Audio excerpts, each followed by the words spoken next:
김프로님의 미스터 마켓. 네, 헤드라인을 자 한번 줘보십시오.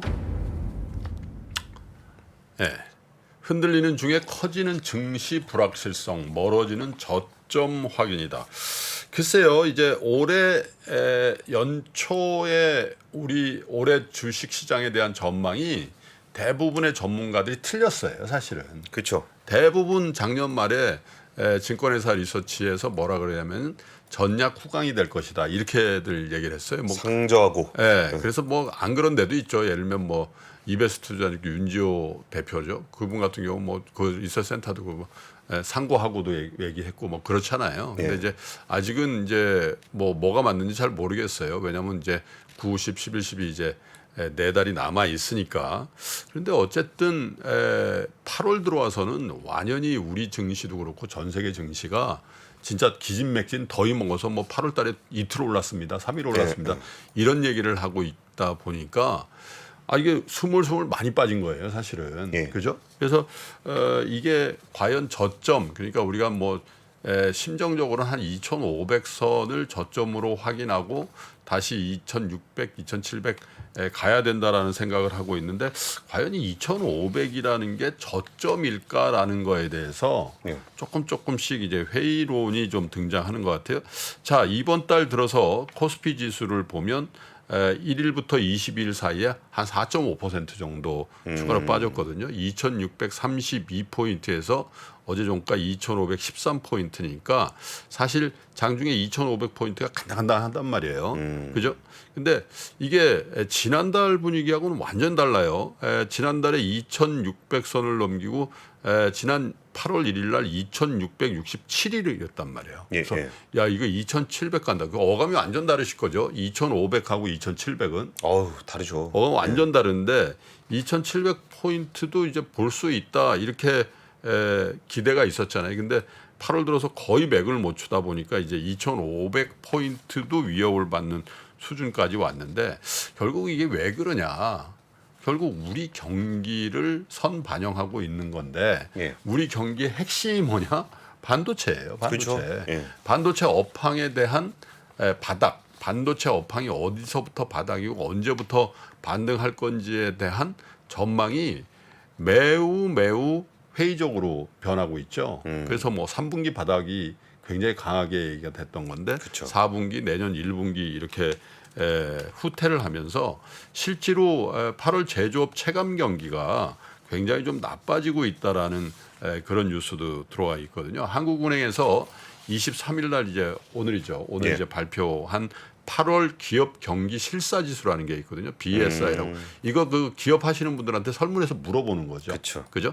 그리고 경제 심리 지수라는 것도 있거든요. ESI라고. 이 조사를 보면은 이번 달에 제조업 업황 BSI가 전월보다 5포인트 하락한 67 기록했단 말이죠.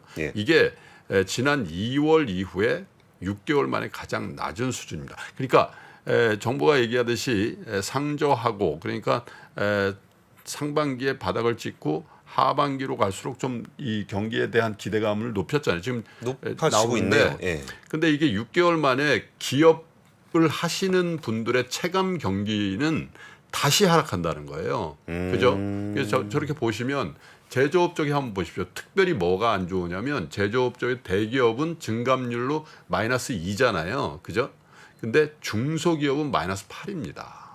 저게. 그러니까 사실 중소기업 하시는 분들이 느끼는 이 체감 경기가 굉장히 안 좋다. 그건 왜 그러냐. 자, 우리가 뭐 반도체 일부 HBM이나 이런 주식들은 올라요. 실제로 그런데 삼성전자의 업황이 안 좋다 이거예요. 그럼 삼성전자가 지금 적자나고 있잖아요. 그럼 삼성전자 납품하는 그 기업들만 하더라도 수천 개 됩니다, 사실.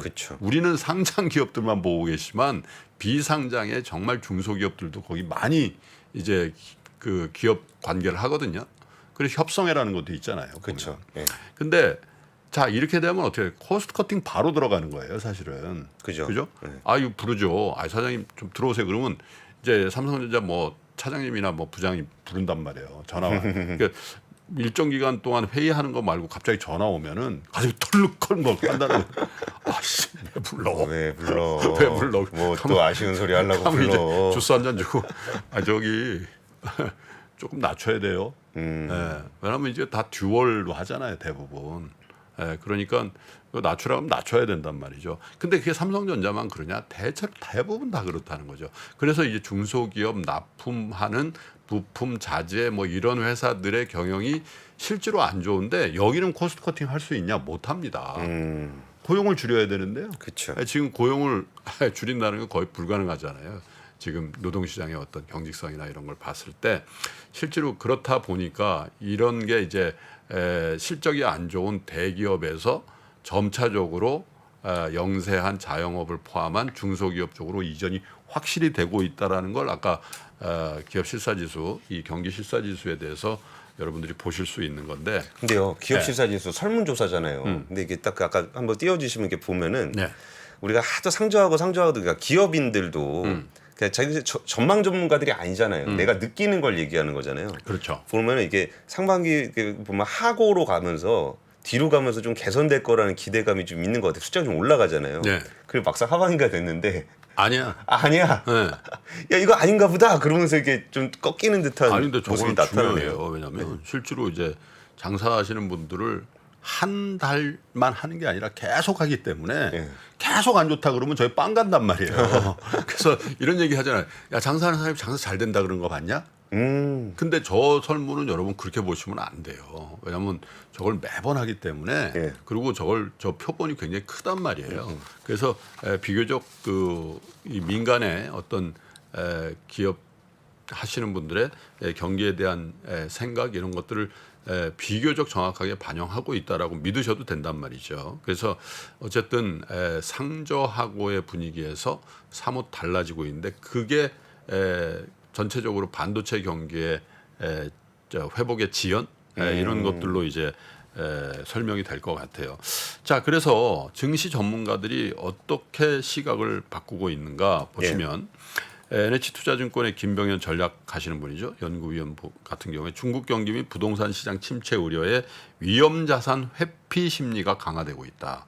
위안화 약세에 원화도 동반 약세를 띠면서 외국인 순매도가 지속되고 외국인 순매도가 그렇게 크진 않아요. 그런데 지금 이번 달 들어서 사실 매도를 주도하고 있는 건 기관이거든요. 기관이 이번 달 들어서 4조 1,300억을 팔았어요. 외국인이 925억 원. 근데 저는 이 기관 매도 중에는 상당 부분이 개인 매도가 들어가 있다고 봐요. 왜냐하면 ETF 관련. 아, 그렇죠. ETF 시장이 워낙 커져 버리니까 지수 빠지면 ETF를 팔아야 되거든요. 그죠? ETF 내에 있는 포트폴리오 조정을 통해서 그건 기관에서 매물을 내면서 가격 하락을 반영을 해야 되기 때문에 ETF 시장이 굉장히 커진다라는 거는 사실 개인의 어떤 위탁 운용을 하고 있는 기관의 매도 매수가 어떻게 보면 약간 왜곡 현상을 보일 수도 있다라는 거거든요. 그래서 이 4조 1,300억 원도 사실 개인의 일정 부분 기여가 있다 이렇게 보셔야 될 것 같고요. 그리고 황병진 NH투자증권 연구원 이분 이제 국제 원자재 시장 주로 보시는 분이잖아요. 다시 부각되는 중국 부동산 위기는 수요 불확실성을 확대시키고 있다. 구리를 비롯한 산업금속 섹터에 대한 단기 투자 중립 기조가 불가피하다. 구리 뭐죠, 여러분? 뭐 모든 거에 들어가죠. 닥터커퍼. 전기차 뭐. 그러니까 이 경기를 가장 잘 반영하는 구리를 비롯한 산업 금속재 이 섹터에 대해서 단기적으로 투자 중립 기조라는 거죠. 그래서 경기에 대한 어떤 기대가 상반기보다도 오히려 좀 낮아지고 있다라는 거. 거기다가 중국발 리스크가 불거졌잖아요. 그래서 우리 이제 금융당국에서도 점검도 하고 뭐 그래서 뉴스 플로우는 보면 우리 금융시장에 그렇게 영향이 크지는 않을 것이다 이렇게 봐요. 근데 그건 맞을 거예요. 직접적인 영향은 중국 펀드에 뭐 엄청나게 많이 들어가 있다든지 뭐 중국 부동산에 들어가 있다 그렇지는 않기 때문에 그렇죠. 그러나 늘 말씀드리지만 결국 증시는 기업의 실적의 총합이고 그 기업의 실적을 좌우하는 거는 너무 중장기적인 게 아닌 어쩌면 6개월 후 1년 이후에 우리 기업들의 재무제표로 반영되는 실적이거든요. 예, 예. 그 실적에 대한 전망이 그만큼 높지 않다라는 거. 그래서 오늘 새벽에도 나왔습니다만 대신증권의 문남중 연구원 같은 경우도 중국이 디플레이션 압력에 직면해서 부동산 기업과 금융 기업들의 위기를 잘 제어하지 않는다면 현재 우리가 느끼고 있는 위기감이 쉽게 사라지지는 않을 것이다라는 얘기들을 합니다. 그래서 2,500포인트를 바닥권으로 해서 예.